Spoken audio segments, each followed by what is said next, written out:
नमस्कार दोस्तों, हमारी आज की कहानी। सास आए दिन गरीब बहू की मायके से कीमती सामान की सिफारिश करती थी तो ससुर ने सिखाया सबक। रवि आएगा तुम्हें लेने, वह मात्र 13 वर्ष का है।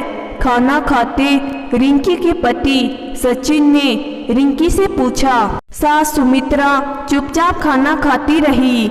ससुर रमाकांत जी बोले, वह क्यों आएगा, सचिन छोड़ने जाएगा। तुम खुद पढ़ी लिखी हो, जरूरत पड़ने पर अकेले नहीं जा सकती। ससुर के इस प्रश्न पर रिंकी सचिन का मुंह ताकने लगी और सचिन अपनी माँ सुमित्रा जी का।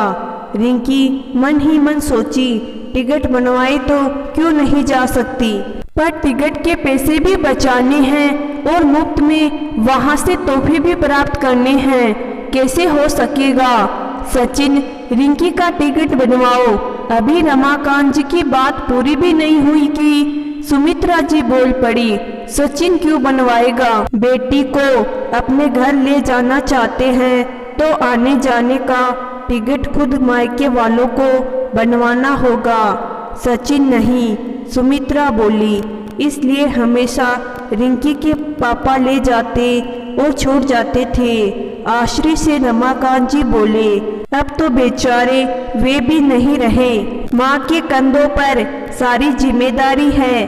और सचिन, तुम क्या इतना गए गुजरे हो कि अपनी पत्नी का खर्चा तुम नहीं उठा सकते, फिर शादी क्यों की, डूब मरो चुल्लू भर पानी में। तेज में रमाकांत जी बोले, अब सब समझ में आ रहा है सुमित्रा जी आपकी चालाकियाँ। बहू को मायके भेज उसकी वापसी में तोहफों के नाम पर लिस्ट पकड़ा देती हो, वही वस्तु जो तुम्हें अपनी बेटी को देनी होती है या बेटी ने जिन वस्तुओं की सिफारिश की होती है। रमाकांत जी बोले, यह हमारे घर की नहीं, हर घर की यही कहानी है।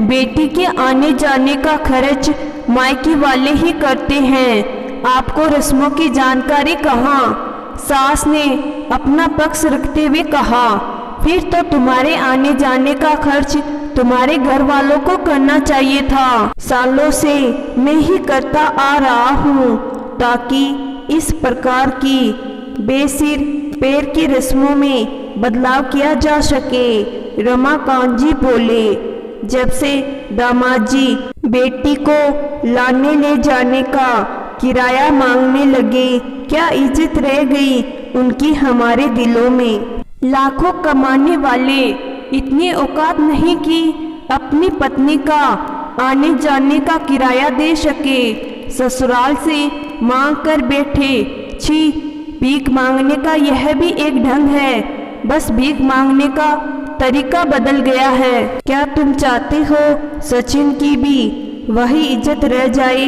अपने ससुराल और रिंकी के दिल में। तुम अभी भी रस्मों रिवाज के नाम पर बहू के मायके वालों को लूटने से बाज नहीं आ रही। रमाकांत जी बोले।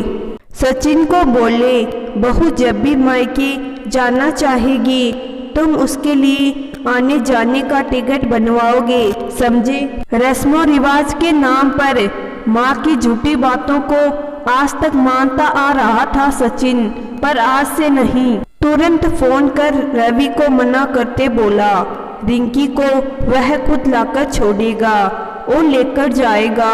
सुमित्रा जी जहां अपने दामाद के रवैये से दुखी थी, वहीं अपनी करनी ने उन्हें और दुखी कर दिया।